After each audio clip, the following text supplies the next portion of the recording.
तो आखिरकार 16 दिनों तक चलने वाली बी माता की पूजा आज अपने अंतिम पड़ाव पर पहुंच जाती है। 16 दिनों तक श्रद्धा और भक्ति से पूजा करने के बाद 16वें दिन बी माता का विसर्जन किया जाता है।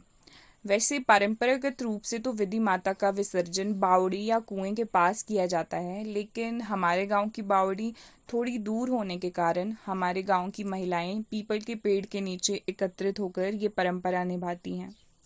आज के दिन सभी महिलाएं अपने पारंपरिक पहनावे में सजती हैं और माता को विदा करने के लिए तैयार होती हैं।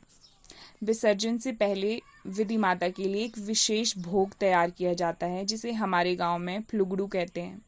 हालांकि अलग अलग क्षेत्रों में से अलग नाम से जाना जाता है, लेकिन हमारे गांव में से फ्लुगड़ू कहा जाता है।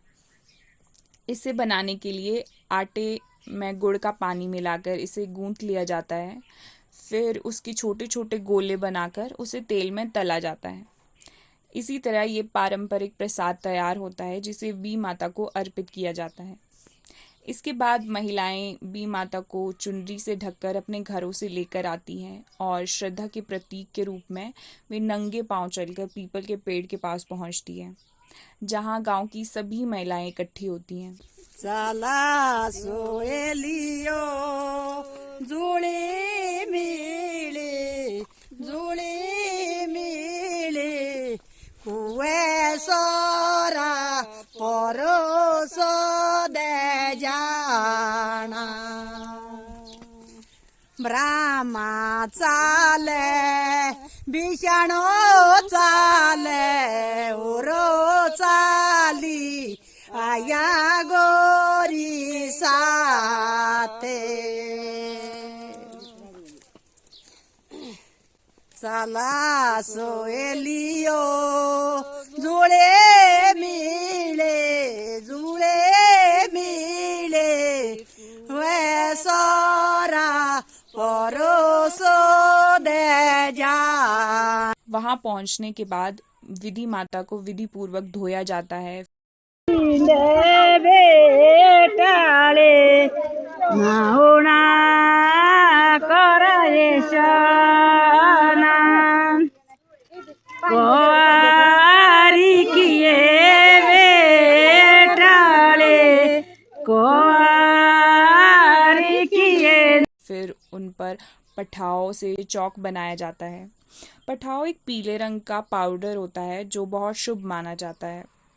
इसके बाद महिलाएं एक दूसरे की बी माता पर पठाओ और चावल अर्पित करती हैं, जो मंगल और समृद्धि का प्रतीक माना जाता है। इसके बाद एक सुंदर परंपरा निभाई जाती है, जिसे हमारे यहाँ जूब देना कहते हैं। महिलाएं एक दूसरे को ध्रुवा देती हैं। जो महिलाएं उम्र में छोटी होती हैं वे अपने से बड़ी महिलाओं के चरण स्पर्श करके उनका आशीर्वाद लेती हैं। और हमारे यहाँ एक आशीर्वचन भी कहा जाता है, आई सुई सदा सुहाग। मतलब बड़ी महिलाएं उन्हें सुखी दाम्पत्य जीवन और मंगलमय जीवन का आशीर्वाद देती हैं। इस सभी रस्मों के बाद महिलाएं एक स्थान पर बैठती हैं और पारंपरिक मंगल गान गाती हैं। पूरे वातावरण में भक्ति और श्रद्धा घुल जाती है। विधि माता की विदाई के ये गीत पीढ़ियों से हमारी संस्कृति का हिस्सा रहे हैं और आज भी उसी प्रेम और सम्मान के साथ गाए जाते हैं।